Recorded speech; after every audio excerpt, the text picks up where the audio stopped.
Hello dear students, today in this video we are going to learn and read the last lesson by Alphonse Dart.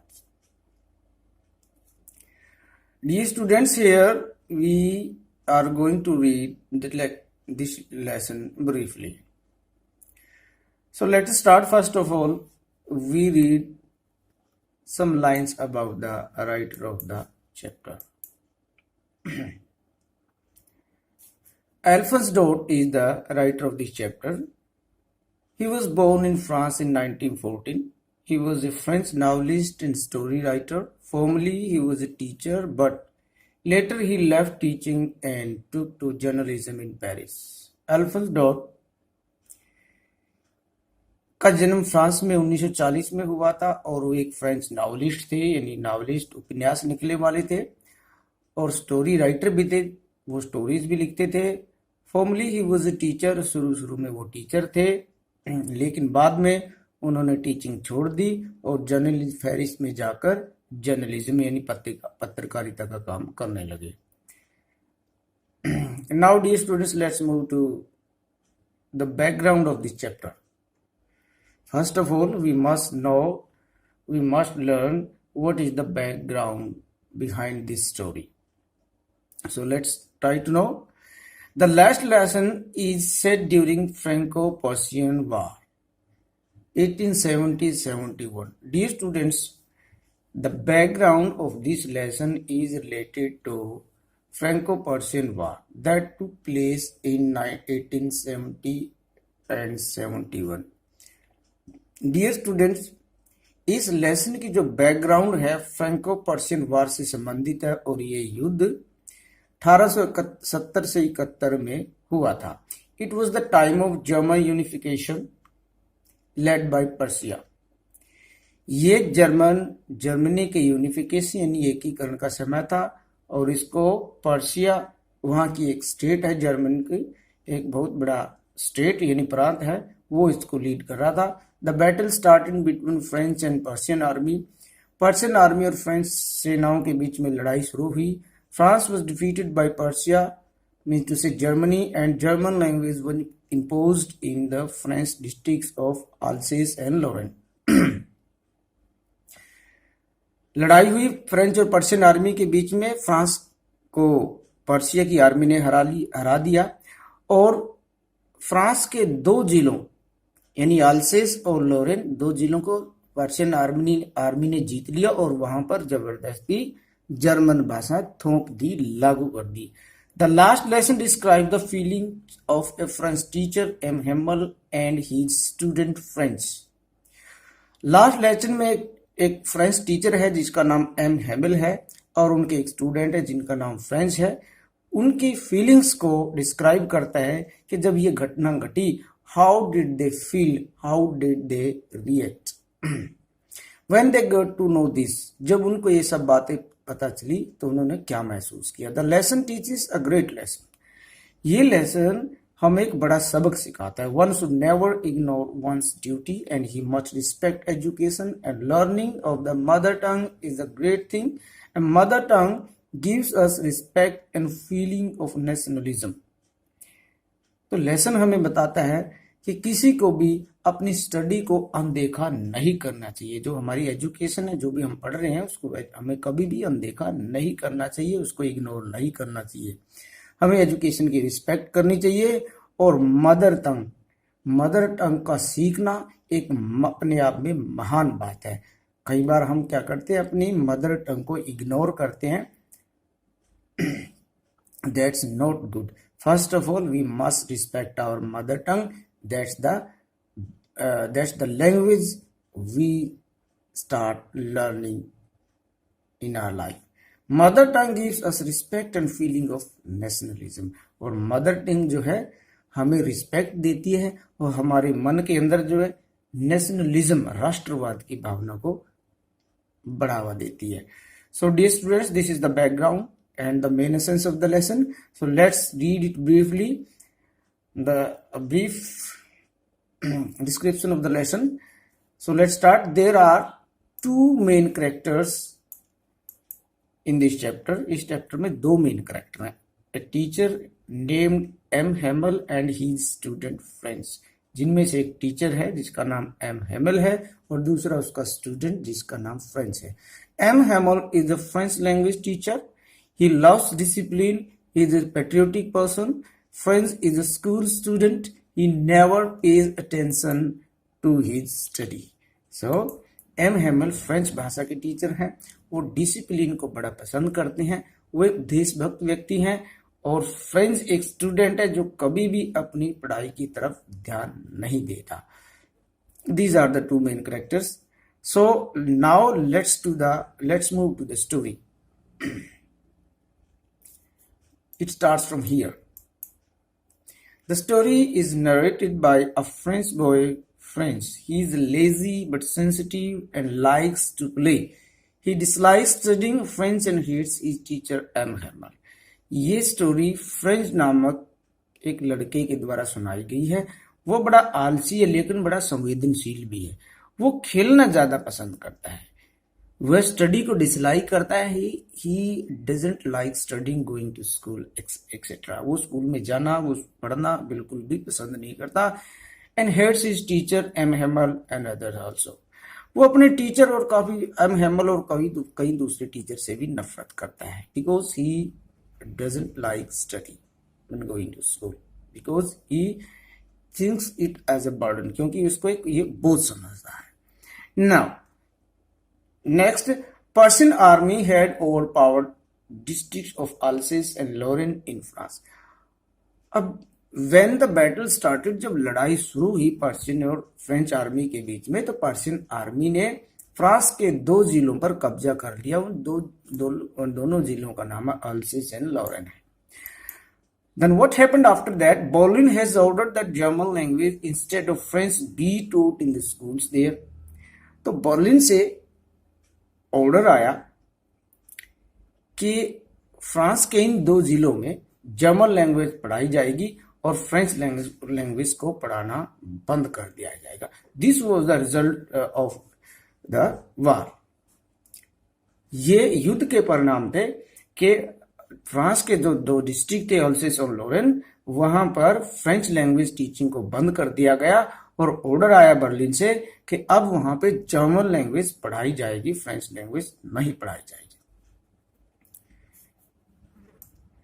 Now what happened? French was late to school. French late school की late था। He didn't want to go to school. वो school भी नहीं जाना चाहता था, but he went unwillingly. He hadn't learned his lesson. He hadn't learned his lesson. उसने अपना लेसन भी लर्न नहीं किया था। ही फियर, उसको डर था, that his teacher would scold him, but when he reached the school he came to know that it was the last day of their French teacher. उसको डर था कि टीचर उसको डांटेंगे, लेकिन जब वो स्कूल में पहुंचा तो उसको पता चला कि ये फ्रेंच टीचर एम हेमल का आखिरी लेक्चर था। Who has been there for 40 years? और एम हेमल ने उनके स्कूल में, जिस स्कूल में, the school in which French was studying, taught there for 40 years, वहां पर 40 साल तक एम हेमल ने वहां पढ़ाया था। He is full of grief, nostalgia and patriotism. वो दुख से भरा हुआ है। Now M Hamel is very upset at this order, and because he is a patriotic person, he loves his country, he has feelings of nationalism in his blood. वो देशभक्त व्यक्ति है, उसके मन के अंदर राष्ट्रवाद की भावना है। नॉस्टैल्जिया एंड पैट्रियोटिज्म, वो पुरानी यादों से, अपने स्कूल की यादों से भर गया। उसके मन में देशभक्ति की भावना जागृत हो गई। But he was helpless, he had to leave, लेकिन वो मजबूर था, उसे स्कूल छोड़ना था। As a mark of respect to his hard work, the village man also attend his last lesson. So this was his last lecture, and a lot of villagers also came to attend this last lecture. ये उसका आखिरी दिन था और उस गांव के लोग, जिस गांव में स्कूल था, उस दिन बहुत सारे लोग उसके इस लेक्चर को सुनने आए थे। They are sad, वो सारे उदास हैं, as they didn't learn their mother tongue French in their childhood. वो सारे उदास हैं। वो उदास इसलिए हैं कि they never try to learn their mother language, they never try to learn French. उन्होंने कभी फ्रेंच भाषा सीखने की कोशिश नहीं की, अपनी मातृभाषा को सीखने की कोशिश नहीं की अपने चाइल्डहुड में। They always ignored there study and school, and उन्होंने हमेशा ही अपने स्कूल, अपनी भाषा को इग्नोर किया था। This is why they were very sad, but they were going to listen the lecture very carefully, लेकिन वो उस लेक्चर को बड़े ध्यान से सुनने जा रहे थे। Next we have French is shocked to know that it's his last lesson as he does not know French, और फ्रेंच ये जानकर बड़ा दुखी हुआ कि ये आखिरी चैप्टर था और उसे फ्रेंच भाषा भी नहीं आती, because he had never tried to learn French, because he always ignored, he was lazy, he was indifferent to his study, he never learned his lesson properly। क्योंकि फ्रेंच ने कभी भी अपने स्टडी की तरफ ध्यान नहीं दिया, वो हमेशा इसको इग्नोर करता था, उसने कभी भी अपने लेसन्स को प्रॉपरली याद नहीं किया। Now suddenly he gets interested in learning and understand everything told on that day. लेकिन आज अचानक से उसके मन में भाषा सीखने की एक इंटरेस्ट जाग उठा, और उस दिन जो भी पढ़ाया गया वो उसको बहुत अच्छी तरह से समझ में आता है और वो समझने की कोशिश करता है। He develops an instant liking for the teacher, और टीचर को पसंद करने लगा। M Hamel and respect for his sincerity and hard work. आज वो एम हेमल उसके टीचर की गंभीरता, उसके सब्जेक्ट के प्रति कि वो कितना हार्ड वर्किंग टीचर था, वो कितनी सिंसियरिटी से पढ़ाता था, आज ये फ्रेंड्स को ये सारी बातें पसंद आने लगी। But he couldn't do anything, they all were helpless, and M. Hamill was forced, or he was helpless to leave the school. Next we see here, he feels sad at departing from him, and he's ashamed for not being able to recite the lesson of participants. Friends M Hamel के जाने पर बड़ा उदास है। He is ashamed, वो बड़ा शर्म महसूस कर रहा है कि वो अपने पार्टिसिपल के लेसन को ठीक से रिवाइज या रिसाइट नहीं कर सका, उसको याद ही नहीं है, उसको कुछ आता ही नहीं, because the only one thing there is that he had never tried to learn. M Hamel tells them that all are at fault, not being eager enough to learn and putting it off to the next day. He blames himself for not teaching them sincerely sometime. M Hamel उन्हें बताता है कि उन सबकी गलती है कि वो कभी भी सीखने के लिए उत्सुक थे ही नहीं। Putting it off to the next day, वो हर काम को अगले दिन पे टालने की उनकी आदत हो गई थी, उनके स्टूडेंट्स की और लोगों की भी। He blames himself for not teaching them sincerely, और वो उन बच्चों को खुद ठीक तरीके से न पढ़ाने के लिए खुद पर भी इल्जाम होता है, because sometime teachers are also ignorant and they ignore teaching their students in some way. And that's why he is blaming himself also, that he may also be at fault somewhere.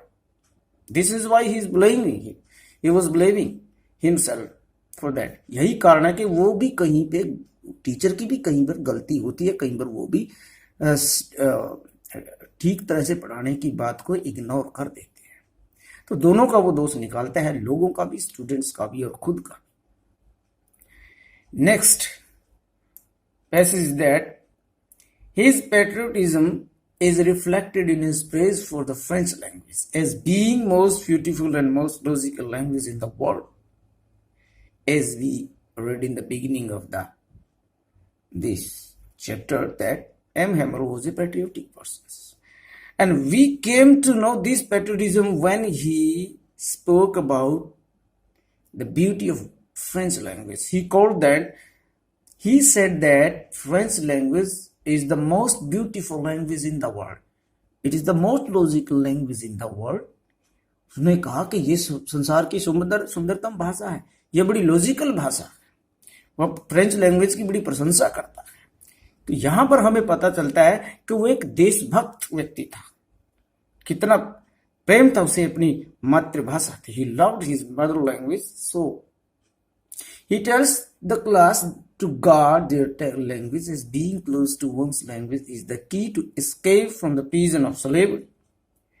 वो अपनी class को बताता है कि अपनी मातृभाषा की रक्षा करें, क्योंकि जो व्यक्ति अपनी मातृभाषा के जितना नजदीक होता है, समझ लो कि उसे दासता यानी स्लेवरी से मुक्त होने की चाबी है उसके पास।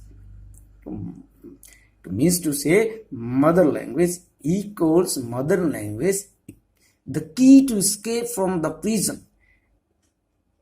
वो जेल से बचने की चाबी रहता है। If they know their mother language, they will be able to interact with one another, and then in this way they can raise a movement against the ruling class, against the kingship, and they can fight for their rights in the country if they know mother tongue। Mother tongue has the power to oppose the foreign powers, the powers which had invaded in their country forcibly। It will help them in getting free from the Germans। वो कहता है कि अगर उनको मातृभाषा आती है तो विदेशी ताकतों से लड़ने को उनको मजबूती मिलेगी। इसी प्रकार वो जर्मनी लोगों से भी आजादी प्राप्त कर सकेंगे। Now they realise the importance of learning their mother tongue and that they have been defeated by the Germans because of their illiteracy. अब उन लोगों को, फ्रेंच लोगों को, जो वहां पे क्लास अटेंड करने आए थे, as well as students and French himself also, खुद फ्रेंच वहां पे जो क्लास अटेंड करने आए हुए लोग थे और जो दूसरे स्टूडेंट बैठे थे, उन सभी को अपनी मातृभाषा मदर टंग की इंपॉर्टेंस का पता चला। They came to know how much importance is there mother language, कितनी इंपॉर्टेंट उनकी मदर लैंग्वेज है उनके लिए। And they have been defeated, और वो उनको हरा दिया गया था उनकी अज्ञानता के कारण, क्योंकि इलिटरेट थे वो लोग, अनपढ़ थे।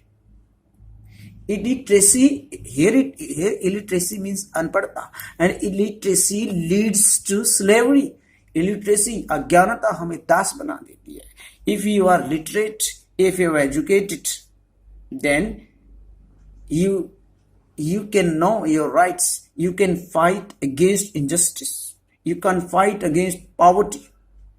अगर आप एजुकेटेड हैं, आप पढ़े लिखे हैं, तो आप अन्याय के खिलाफ लड़ सकते हैं, आप गरीबी के खिलाफ लड़ सकते हैं। So education is must for all the people of the world. इसलिए संसार के सभी लोगों के लिए शिक्षा जरूरी है। Not even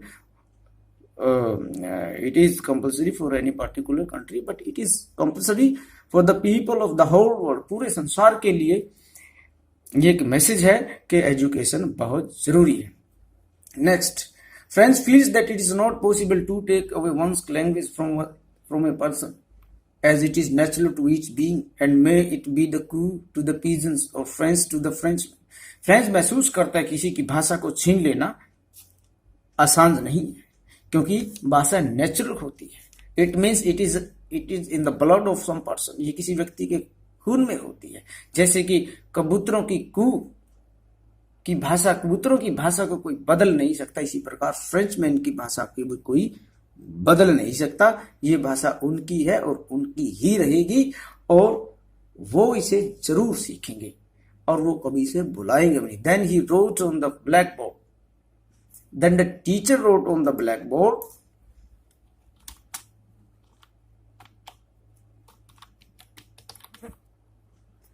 the black board vive la France, France की उम्र लंबी हो।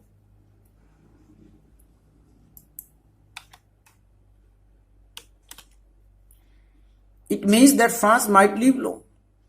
टीचर ने ब्लैक बोर्ड पे लिखा कि France vive la France, it means France की उम्र लंबी हो। He made a gesture that the school was over, उन्होंने इशारा किया टीचर ने कि स्कूल छुट्टी हो गई थी स्कूल के, उनकी क्लास का टाइम ओवर हो गया था, स्कूल का टाइम खत्म हो गया था। He could not speak more, वह ज्यादा नहीं बोल सका।